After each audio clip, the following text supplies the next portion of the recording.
रूस के यूक्रेन पर हमले के बाद दुनिया टेंशन में है और इस बमबारी की आंच उत्तराखंड तक आ रही है क्योंकि उत्तराखंड के कई छात्र यूक्रेन में फंसे हुए हैं। यूक्रेन की राजधानी कीव में सहित लिविव और खार्किव शहर में भी कई छात्र फंसे हुए हैं। ये सभी छात्र वहां मेडिकल की पढ़ाई करने के लिए गए थे।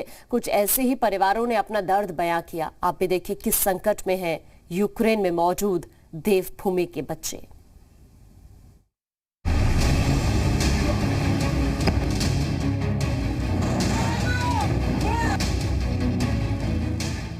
यूक्रेन पर अटैक, दर्द में देवभूमि।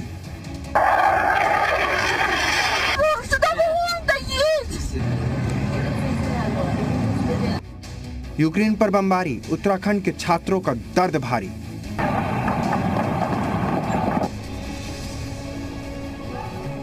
महायुद्ध में फंसे छात्र मदद की कर रहे गुहार। हम घर जा सकते नहीं जा सकते। उत्तराखंड के बच्चों को बचाना है। रूस के हमले के बाद यूक्रेन में हाहाकार मचा हुआ है।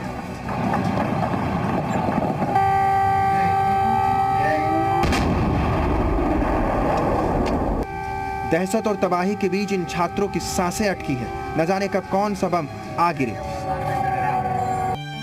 7 समंदर पार लाडले का यह हाल देखकर परिजन भी बदहवास, हैरान और परेशान हैं।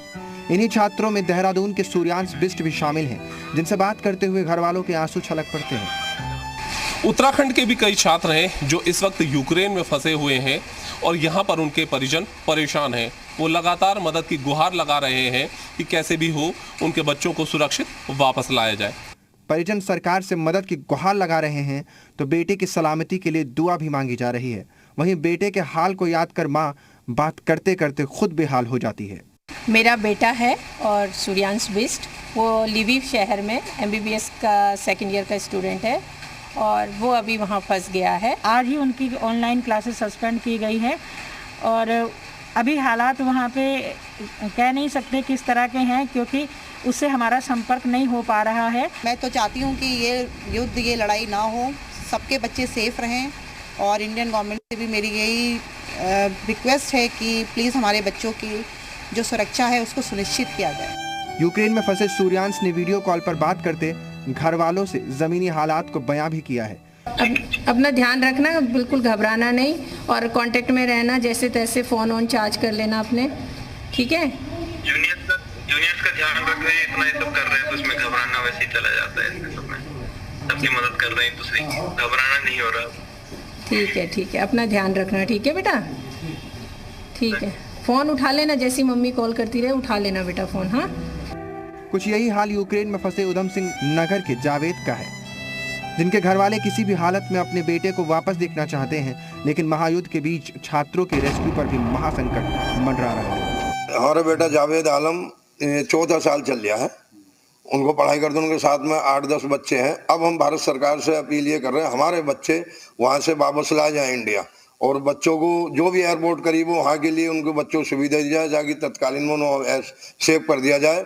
और हमारी यही गुजारिश है हमारे बच्चे यहाँ आ जाए, और हम सब परिवार उनको लेकर बहुत परेशान है हम लोग। दरअसल जंग के मैदान में तब्दील यूक्रेन में अफरा तफरी का माहौल है और ऐसे में बैंक, ATM और दुकानों के सामने लोगों की लंबी कतारें लगी हैं।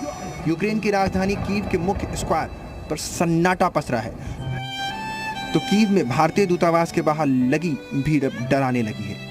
ऐसे में इन छात्रों की वापसी के लिए ना तो कोई फ्लाइट मिल पा रही है, ना ही वहां रहने वालों के लिए कोई सुरक्षित ठिकाना। उम्मीद बस इतनी भर है कि सभी छात्र सही सलामत वतन वापस लौट आए। ब्यूरो रिपोर्ट, जी मीडिया।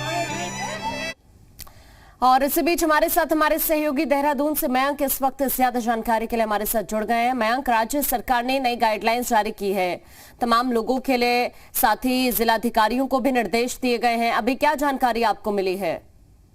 देखिए, शासन स्तर पे एक पत्र जारी किया गया है। सभी जिलों के जो DM है और कप्तान, उनके लिए एक पत्र जारी किया गया है कि आपके जिले से कहां पे जो बच्चे हैं, कहां से वो बच्चे हैं जो वहां पे इस वक्त यूक्रेन में मौजूद हैं, उसकी पूरी विस्तृत जो जानकारी है वो दी जाए, जिसमें उनका पता हो, पासपोर्ट नंबर हो, इसके अलावा जो मोबाइल नंबर है वो उपलब्ध हो, ताकि एक कोशिश की जा सके समग्र रूप से कि बच्चों को वापस अपने देश में लाया जाए, अपने प्रदेश में लाया जाए। इसको लेके कल मुख्यमंत्री पुष्कर सिंह धामी ने भी प्रधानमंत्री नरेंद्र मोदी और जो विदेश मंत्री हैं उनसे बातचीत की है और निश्चित तौर पे एक रास्ता निकालने की कोशिश की जा रही है ताकि जो बच्चे वहां फंसे हुए हैं, जो छात्र वहां फंसे हैं, उनको सकुशल वापस लाया जा सके। अगर हम उत्तराखंड की बात करें तो देहरादून, हरिद्वार, उत्तरकाशी और जनपद उधम सिंह नगर, ये 4 जिले फिलहाल ऐसे सामने आए हैं जहां से जो छात्र हैं वो पढ़ाई के लिए यूक्रेन गए हुए हैं। एग्जैक्ट संख्या क्या है, इसी की जानकारी के लिए शासन के स्तर पे एक पत्र जारी किया गया और निश्चित तौर पे आज शाम तक जो स्थिति है वो पूरी तरह क्लियर हो जाएगी। ठीक है पूरे अगर मयंक, मैं अभी आपके पास लौटती हूँ। कुछ परिवार के लोग इस वक्त हमारे साथ जुड़े हुए हैं जिनके अपने इस वक्त यूक्रेन में फंसे हुए हैं।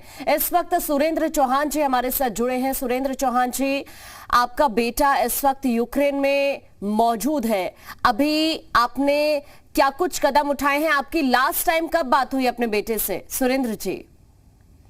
मैडम 12 बजे मेरी लगभग बात हुई थी उससे जी, मैसेज के द्वारा, जी व्हाट्सएप मैसेज के द्वारा जी। वो क्या पूरी तरह से सुरक्षित है आपका बेटा? फिलहाल तो एम्बेसी में है वो, 250 बच्चों के करीब हैं लगभग जी।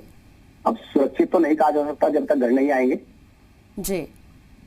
लेकिन अब वो कह रहे हैं कि अभी हम यहाँ पर एम्बेसी के उसमें हैं तो ठीक है थोड़ा, हाँ, लेकिन खाने पीने की समस्या है, रहने की वहाँ कैसे रहेंगे, हाँ, पैसे भी उनके पास कम है। जी जी। अभी आप सरकार से क्या मदद की गुहार लगाएंगे? सरकार से तो मैं ये कहूंगा कि वो जल्दी से जल्दी बच्चों को घर ले आए। जी। प्रशासनिक स्तर पर अभी तक सुरेश जी आपकी बातचीत हुई है किसी अधिकारी से? जी, मेरी कल विदेश मंत्रालय में बात हुई थी जी। उन्होंने वो तो बस यही आश्वासन दिया है कि वो जल्दी से जल्दी कोशिश कर रहे हैं उनको लाने की। जी जी। क्योंकि अभी राज्य सरकार भी लगातार यही कोशिश कर रही है सुरेंद्र जी कि वहां पर जो भी लोग फंसे हुए हैं उत्तराखंड के, उन्हें सुरक्षित वापस लेकर आया जाए और अभी कुछ नई गाइडलाइंस भी जारी हुई हैं। तो आप तक मैं एक बार फिर से ये जानकारी पहुंचा दूं कि पासपोर्ट वगैरह तमाम ये चीजें हैं जो मांगी गई हैं। लेकिन चूंकि आपने बताया कि अभिनव से आपकी बात हुई है, जिसको लेकर मैं अभी आपसे सवाल कर रही हूँ, पासपोर्ट है, इसके अलावा कुछ और अन्य जानकारी भी है। जैसा कि मैंने अभी कहा, क्या आपने तमाम चीजें उपलब्ध कराई हैं अभी? वो बेटे को मैंने मेल कर दिया था, उसने भेज दिया सब। ठीक है, यानी कि आपके बेटे ने जो तमाम चीजें हैं वो राज्य सरकार के पास भेज दी हैं। जी हाँ जी। ठीक है, चूंकि अभिनव से आपकी बात हुई होगी, अभी आप जानकारी दे रहे हैं कि एम्बेसी में अभी हैं और थोड़ी खाने की दिक्कत है, इसके अलावा और क्या बात हुई है अभिनव से आपकी? बाकी तो कुछ नहीं है, बस बैठे हैं वो वहाँ पर, उनको रूम में बैठा रखा है सबको। हाँ, उनके साथ और कितने लोग वहाँ पर हैं इस वक्त? लगभग उसके अनुसार 250 बच्चे थे रात को, उस समय वो कह रहा था कि बढ़ते जा रहे हैं। अच्छा, कब से अभिनव यूक्रेन में है? 3 साल हो जाएंगे, 3 साल हो गए लगभग। तो वो अपनी पढ़ाई के लिए इस वक्त यूक्रेन में मौजूद है? जी बिल्कुल, क्योंकि कोशिश यही की जा रही है कि जल्द से जल्द उन्हें वहां से सुरक्षित वापस लाया जाए। राज्य सरकार भी यही कोशिश करे। बहुत शुक्रिया सुरेंद्र जी आपका, आप हमारे साथ जुड़े। और ये अभिनव के पिता थे जो ये जानकारी दे रहे हैं कि करीब करीब 250 बच्चे और अभिनव के साथ वहां पर मौजूद हैं। राज्य सरकार ने जो ब्यौरा मांगा है, उन्होंने अपने बेटे से वो तमाम डिटेल्स उपलब्ध करवा दी हैं राज्य सरकार को। और इसी बीच अजय बिष्ट जी हमारे साथ जुड़ गए हैं जिनके बेटे इस वक्त यूक्रेन में फंसे हुए हैं। अजय बिष्ट जी, आपके बेटे से आपकी कब लास्ट टाइम बात हुई? कल रात को बात हुई थी। पूरी तरह से सुरक्षित है आपका बेटा? हाँ, अभी तो ठीक है, पर कंडीशन तो टेंस है ना, परेशानी तो कही रही है। तो किसी तरह की कोई प्रॉब्लम तो इस वक्त फेस करनी नहीं पड़ रही है उन्हें वहां पर? क्योंकि अभी कुछ ही और परिवार के लोगों से बात हुई तो उन्होंने बताया कि थोड़ी खाने पीने की दिक्कतें वहां पर इस वक्त आ रही हैं। ऐसा तो नहीं है, अभी तक तो नहीं हुई है लिविव में। मेरा बेटा लिविव में है और लिविव पोलैंड के पास है, थोड़ा वेस्ट साइड में, तो अभी वहाँ इतने खाने पीने की तो नहीं है, पर कंडीशन दिन प्रतिदिन डिटोरेट हो रही है, खराब हो रही है। जी, तो आपकी अभी तक अजय जी, आपकी अभी तक प्रशासनिक स्तर पर किसी अधिकारी से बातचीत हुई है कि जल्द से जल्द सूर्यांश को वापस लाया जा सके इंडिया? कल रात को सीएम साहब का फोन आया था, मेरी वाइफ से बात हुई थी उनकी। जी,